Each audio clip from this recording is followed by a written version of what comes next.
இல்லை, இது மாதிரி நிறைய மாறுதல்கள், சீர்திருத்தங்கள் நம்ம கொண்டு வர வேண்டியது இருக்குது. இப்போ உங்களுக்கே தெரியுது, வாக்குக்கு காசு கொடுத்து வாக்கை வாங்குற முறை இருக்குது.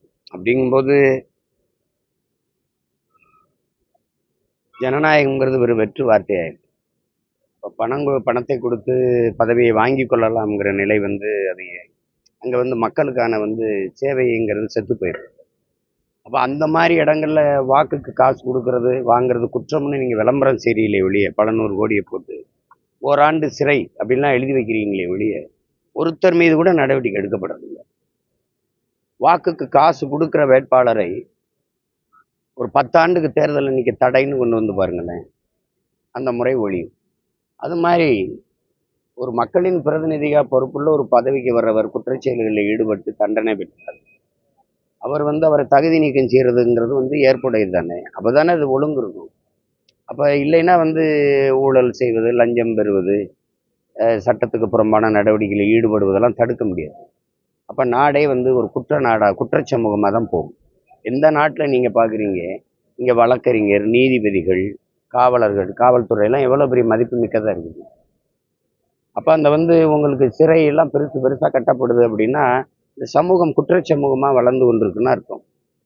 எந்த தேசத்தில் நீதிபதி தெய்வமாக போற்றப்படுறானோ அந்த நாடு குற்ற சமூகம் தானே. எந்த நாட்டில் மருத்துவருக்கு அதிக மதிப்பு இருக்கோ அந்த நாடு நோயுற்ற சமூகம் தானே. நோயாளிகள் அதிகமாக இருக்காங்கன்னு தானே அர்த்தம். இதெல்லாம் இல்லாத ஒரு நாடை படைக்கிறதானே சரியா இருக்கும். அப்ப அந்த மாதிரி இதுல அந்த சட்டத்தை நம்ம வரவேற்கிறோம். ஆனால் சட்டத்தை போடுறவங்க எப்படிப்பட்டவங்கிறது இருக்குல்ல, எப்படிப்பட்டவங்கன்றது இருக்குல்ல, அதுதான் பிரச்சனை. நேற்று நீங்க சொன்ன ஒரு கருத்து மிகவும் ஒரு பேசுபொருளாச்சு.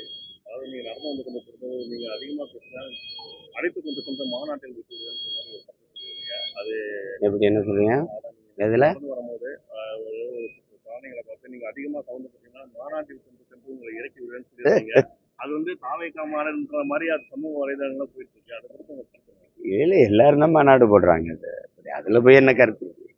இன்னைக்கு 2வது மாநில மாநாடு விஜய் நடத்துறாரு தென் மாநிலத்துல. நேற்று எப்பவுமே எல்லா அரசியல் கட்சிகளும் இல்லாத ஒரு இது. அதாவது நேற்றைக்கு மதுரை மாநகரம் முழுவதும் வைக்கப்பட்டுள்ள பேனர்கள், கொடி கம்பங்கள் அகற்றணும்னு சொல்லிட்டு ஒரே நாள் அகற்றணும்னு சொல்லிட்டு நீதிமன்றம் உத்தரவிட்டுள்ள மதுரை இதை நீங்க அவங்களுக்காவது வச்ச பிறகு அகற்ற சொல்றாங்க, எங்களை எல்லாம் வைக்க விடாமையே தடுக்கிறாங்க. இது இருக்கிறதா இது இப்போ இந்த மாதிரி நெருக்கடிகளை சமாளித்து தான் நம்ம வரணும். எங்களை எல்லாம் இரவாக சண்டை போடுவாங்க, கொடியோட பறிச்சுக்கிட்டு, சுவரொட்டியெல்லாம் பறித்து கொண்டு வச்சுக்கிட்டு காவல் நிலையத்தில் வச்சு எங்கள் பிள்ளைகளெல்லாம் கொடுமைப்படுத்தினதெல்லாம் இருக்குது. அதெல்லாம் தாண்டி தான் நாங்கள் இவ்வளோ தூரம் வந்திருக்கோம். அது ஒன்றும் பண்ண முடியாது. இல்லை, அவங்க கட்சி, அவங்க முடிவு, மாநாடு நடத்தணும்னு நினைக்கிறாங்க, நடத்துகிறாங்க. அதுக்கப்புறம் தான் அவங்க என்ன செய்கிறாரு, என்ன சொல்கிறாரு தம்பின்னு பார்த்து தான் நம்ம கருத்து சொல்ல முடியும். மக்களுக்கு முன்னாடி நம்ம என்ன கோட்பாடை வச்சு அரசியலை முன் வச்சு நகர போகிறோங்கிறத வச்சு தான் நம்ம பேச முடியும். சும்மா ஒரு கற்பனையில் மாநாடு அப்படி நடக்குதுங்கிறதுலையே நம்ம ஒரு கருத்து சொல்லிட்டு இல்லையா? இல்லை, விஜய் கட்சி தொடங்குவாங்க முதல்ல அவர் வரவேற்ற நபர் யாரும் பார்த்தீங்கன்னா நான் கட்சி இருந்தார் சீமான். ஆனால் தற்போது அவர் மிகவும் எதிர்க்கக்கூடிய ஒரு நபராக சீமான் அவர்கள் இருக்கார். இது முன்வைக்கிற தத்துவங்கள் வச்சு தானே. நீங்கள் தம்பியாக இருக்கிறீங்களா, எதிரியாக இருக்கிறீங்களா, அம்மாவாக இருக்கீங்களா, அப்பாவாக இருக்கீங்களா, எதிரியாக இருக்கீங்களா, நீங்கள் உங்கள் செயல்பாடுகளை வச்சு தானே. நீங்கள் திருப்பியும் வந்துக்கிட்டு அதே திராவிடம், அதே கோட்பாடு, அதே கொள்கை. திமுகவை ஒழிக்கிறதே ஒருத்தருக்கு லட்சியமாக இருக்க முடியாது. நான் என்ன செய்வேன்னா சொல்லணும்.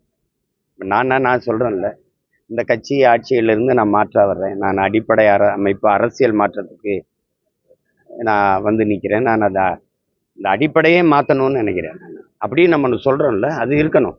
அதை விட்டுட்டு நீங்கள் மறுபடியும் இப்போ எதுக்கு மறுபடியும் அண்ணா எம்ஜிஆர்லாம் இதுக்கு வர்றாங்க? இப்போ நீங்கள் முதல்ல வச்சுருக்கோங்க. அப்புறம் இல்லை 67 அவர் வந்தார், 77 அவர் வந்தார், அது மாதிரி நாங்கள் வருவோம்னா அது மாதிரி நாங்கள் வருவோம்னு தான் சொல்லணும்.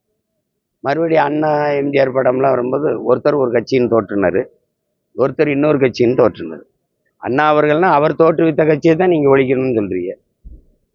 புரியுதுன்னு நினைக்கிறேன். 60 வருஷமா இந்த நாட்டில் இந்த 2 தலைவர்களுடைய அரசியல் தான் இருக்குது. ஒன்று அண்ணா தொடங்கியது, இன்னொன்று ஐயா எம்ஜிஆர் அவர்கள் தொடங்கியது. இந்த 2 கட்சி தானே இருக்குது.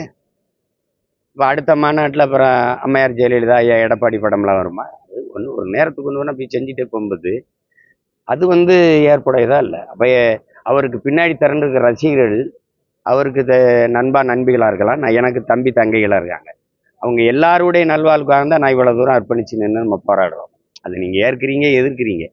அவருக்கு அவங்களுக்கும் சரியான வழியை காட்ட வேண்டியது, சரியான அரசியல் பாதையை சொல்ல வேண்டியது முன்னாடி நிற்கிற நம்முடைய கடமை. அதுக்கு தான் சொல்கிறோம், சரியான தத்துவத்தை முன் வச்சு நகரணும். அப்போ புரியுதுன்னு நினைக்கிறேன் உங்களுக்கு. அது அவருக்கும் சேர்த்தான்னு சொல்கிறேன். ஒரு நிலைப்பாடை எடுத்துக்கிட்டால் அந்த நிலைப்பாட்டில் உறுதியாக நின்று செய்யணும். திருப்பி இதே அரசியல் சாரத்தை எடுத்துக்கிட்டு வர்றதுக்கு இங்கே ஒரு அரசியல் தேவைப்படல. அதுதான் அவங்க இருக்காங்கல்ல. இருக்காங்க. ஆனா அவங்களோட அரசியல் செயல்பாடு தெரியலன்னு சொல்லிட்டு தான் எது சரியில்லைன்னு நீங்கள் சொல்லணும். அரசியல் செயல்பாடு சரியில்லைன்னா எது சரியில்லைன்னு சொல்லணும். இப்போ நீங்கள் மொத்தமாக பிஜேபி எதிர்க்கிறான், ஃபாசிசம் எதில் ஃபாசிசமாக இருக்குதுன்னு சொல்லணும். மக்களுக்கு விரோதமான செயலில் ஈடுபடுறது அந்த செயல் என்னன்னு சொல்லணும். நீங்கள் இது சரியில்லைன்னு சொல்கிறது எல்லாரும் சொல்லுவாங்க, வைத்தியக்காரன் கூட சொல்லிடுவான் இது சரியில்லைன்னு. எதனால சரியில்லை, அப்போ எது சரின்னு சொல்லணும். ஒரு தலைமைக்கு தகுதி அதுதான். நீங்கள் வழிகாட்டணும்னா இந்த பாதை சரியில்லை, இந்த பாதையில் போங்கன்னு சொல்லணும். அந்த பாதை எது? இந்த பாதை சரியில்லைன்னு எல்லாரும் சொல்லிட்டீங்க, எது சரியான பாதைன்னு சொல்லுங்க. நீங்கள் சொல்லுங்க, நீங்கள் சொல்லுங்க என்ன சொல்லியிருக்காப்புல. நீங்கள் நான் கேட்கறதுக்கு பதில் சொல்லு. வாரிசு அரசியலை எதிர்க்கிறீங்களா? வாரிசு அரசியலை எதிர்க்கிறீங்களா? அவர்தான் மன்னராட்சின்னு சொல்றாரு. எதனால மன்னராட்சி? எதனாலன்னு கேட்குறேன்ல, எதனாலன்னு கேட்குறேன்னு சொல்லுங்க. எதனால எதனால மன்னராட்சி? மன்னராட்சின்றது ஒரு குடும்பமே வந்து ஒரு அப்படின்னா நீ முதல்ல காங்கிரஸ் தான் பேசணும். ஹலோ, முதல்ல யாரை பேசணும்? நேரு, நேரு மக, நேரு மயன், நேரு பேரன், நீ அப்படிதான் பேசணும். ஏன் பேசல? ஏன் பேசல? நேர்மையா பேசணும். தவறு எவன் செஞ்சாலும் தவறுங்க, புரியுதா? இறைவனே முன்னாடி நின்னாலும் அவன் நெற்றிக்கனே திறந்தாலும் குற்றம் குற்றமேங்கிற பரம்பரையில வந்துட்டு நம்ம அப்படி பேசக்கூடாது. வாரிசு அரசியல் மன்னராட்சி, ஒரு குடும்பத்துல பிறந்ததுனாலே அவனுக்கு பதவினா முதல்ல காங்கிரஸை தான் ஒழிக்கணும். அது பேசணும்ல. அப்போ அதை பேசி இதையும் பேசணும்.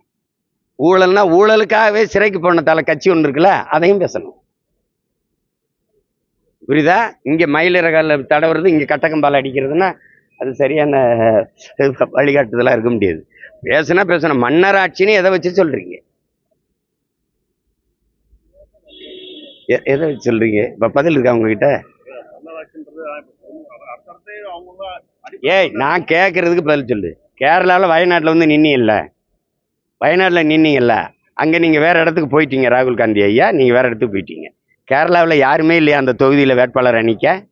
உங்கள் கட்சியில் வேறு யாருமே இல்லை, நேரம் உங்கள் தங்கச்சி கொண்டாந்து நிறுத்திய.